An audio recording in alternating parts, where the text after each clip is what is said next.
I guess he's the central character, although he exits rather early, Cecil. Yes. He's both very attractive and kind of repulsive at the same time. Exactly, yes. I'm glad you say that, yes. Sometimes you say a character's larger than life. I think he's larger than death. Does that make any sense? Yes. I mean, he's a young poet who's killed in the Great War, and as you say, he's only in the book for the first of the 5 sections. I suppose a lot of the book is about what happens to his posthumous fame, reputation, attempts to talk and write about his life. In a way, he becomes less and less known in the years, the decades following his death, where he becomes an emblem of that lost generation of talented and gilded youth. It takes a long time before the more complicated truth about him finally emerges. He reminded me a bit of Canadian poet John McCrae, not terribly well known except he wrote in Flanders Fields. Of course, yes.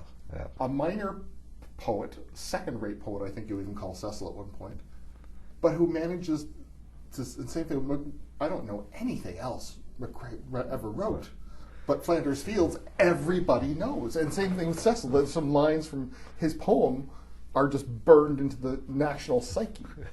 Yes, I mean, it was important to me that he shouldn't be a first-rate writer, you know, because that would give me the problem of having to create his first-rate works, and also to kind of insinuate him into a literary history which already exists without him, and in which a major figure would have been likely to have some shaping impact. Yes, I wanted him to write things which could be absorbed in that way, could become, yes, things that people might have learnt in school. They may barely know the poem as a whole, but they'll know odd phrases from it. I mean, there's a lot of Rupert Brooke in Cecil, and this long poem that he writes at the end of the first part of the book, called 2 Acres, is, I think, modelled fairly evidently on Rupert Brooke's The Old Vicarage, Grantchester.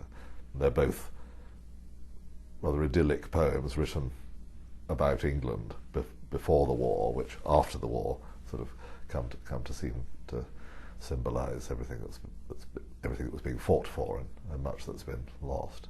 This idea that he can sleep with anyone, which is kind of the essential part of Cecil, I'm afraid. Yes. Well, his willingness to do that, eagerness to do that, certainly confuses the kind of biographical picture. Of course, it's something that can't really be talked about at the time. I suppose the book partly turns on this ambivalence as to whom this long poem is actually written to, who the you in it might be. It's written in young 16-year-old Daphne's autograph book, but what Daphne doesn't know is that Cecil is having an affair with her elder brother George. So there's a sort of cryptic history to the poem which nobody's really aware of at the time.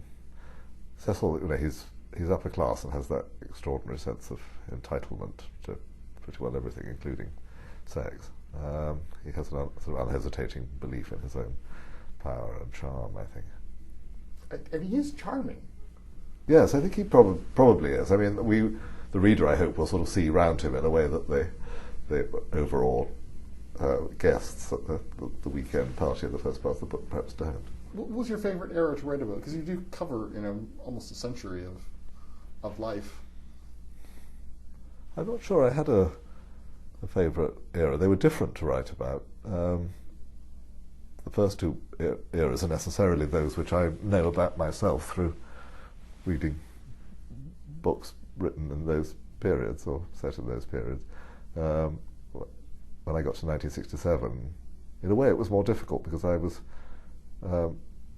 writing about a period when I was 13 and had an abundance of memories myself, and the chapters in that middle part of the book set in a sort of country boys' prep school. It was very much taken from a world that I remembered, and the whole process of selection became much more difficult. I realised I could have written a 500-page novel set in a country prep school in 1967. I probably quite a good idea I didn't, but I had and I grew up, my father was a bank manager, so I grew up living above a bank and used to play in the bank, in the evenings after everyone had gone home. And there are scenes also set in the bank in this little town. So that was all very much a plunge into my own memory. And it was very enjoyable to write, but in a different way from writing about something set in 1913, which was much more of a literary construct, I suppose. Daphne, who's 16 in the first section of the book, and in whose journal this great poem, 2 Acres, is written, she gets increasingly complicated as the book goes along, and it's like you keep peeling off layers of Daphne, and it's like, whoa, what's like, what? She was, I just loved how she kept revealing more and more as she went along. I'm really glad, yes. I mean, I think she's often moving in the earlier parts of the book in situations which she's not in control of and doesn't fully understand. She's obviously attracted to rather unreliable men. She's someone who lost her own father when she was very young, and I thought of her as someone who in later life was going to be drawn to men who might disappear or disappoint her in one way or another. But she has a sort of native wit and resilience, I think, and I hope she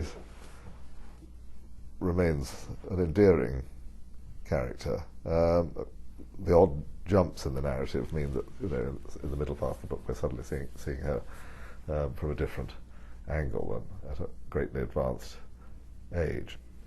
The book is The Stranger's Child. I've been speaking with the author Alan Hollinghurst, and Stranger's Child, published by Knopf.